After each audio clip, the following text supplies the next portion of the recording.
Now every truck stop has a story that nobody quite believes, but this one came from Arkansas, from a driver called Big Steve. He swore a big orangutan could shift to 13 speed, and if you ever saw that ape drive, you'd know he was born to lead. Big Steve hauled produce from Florida to Tennessee, with an orange-haired companion named old BOBO riding free. BOBO watched him work the clutch, he watched him grab each gear, and every time that diesel roared, that ape would grin from ear to ear. One night outside of Little Rock, Steve stopped to check a tire, but the parking brake came loose somehow, that rig began to fly.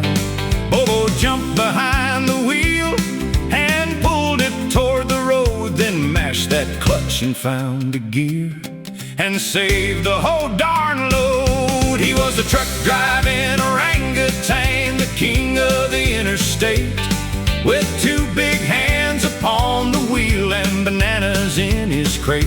He could back a trailer straight and true and float each gear just right. That truck driving orangutan kept the hammer down all night. Steve climbed through the passenger door and nearly lost his breath. BOBO had that big rig rolling like a driver with finesse. He checked both mirrors carefully, then gave the horn a blast, and pulled that loaded reefer right on up through the traffic fast. The smoky on the overpass looked down and rubbed his eyes. He saw an ape behind the wheel in overalls and ties. He called ahead on channel 19, "You boys won't understand.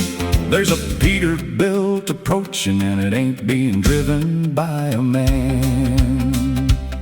Breaker 19 northbound Pete, who's holding that left lane? This is BOBO hauling produce, got 6 tons of melons.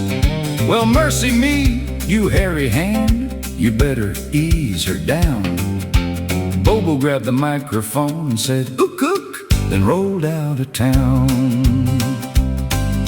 At every stop from Memphis to the hills of Carolina, drivers gathered round that Peterbilt to see that ape of mine.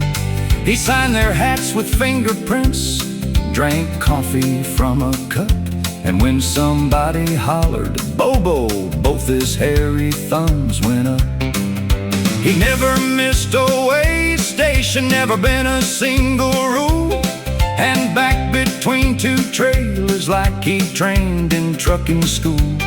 He kept a Bible on the dash, a logbook by his seat, and peeled himself a banana every 100 miles to eat. He was the truck driving orangutan, the king of the interstate, with 2 big hands upon the wheel and bananas in his crate. He could back a trailer straight and true and float each gear just right.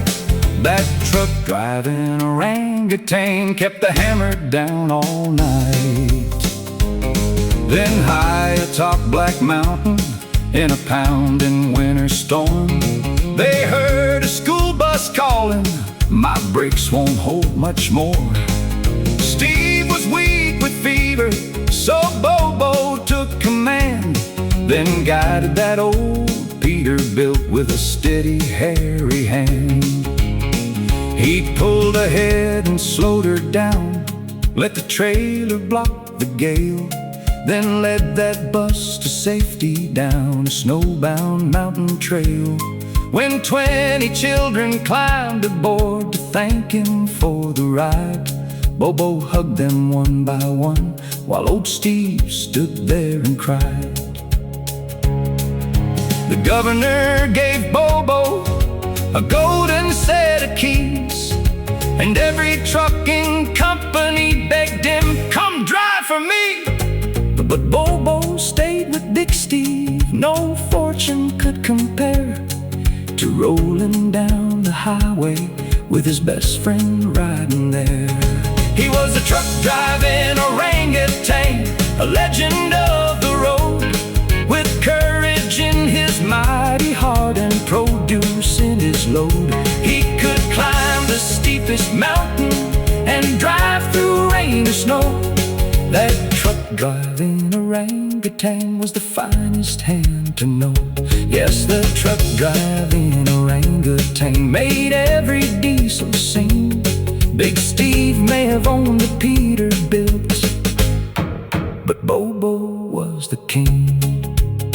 Some say Bobo finally retired to a little place down south, with a chrome-plated rocking chair and a corncob pipe in his mouth. But late at night on Channel 19, drivers still claim they can hear "Woke up breaker 19, this is Bobo, grab me another gear."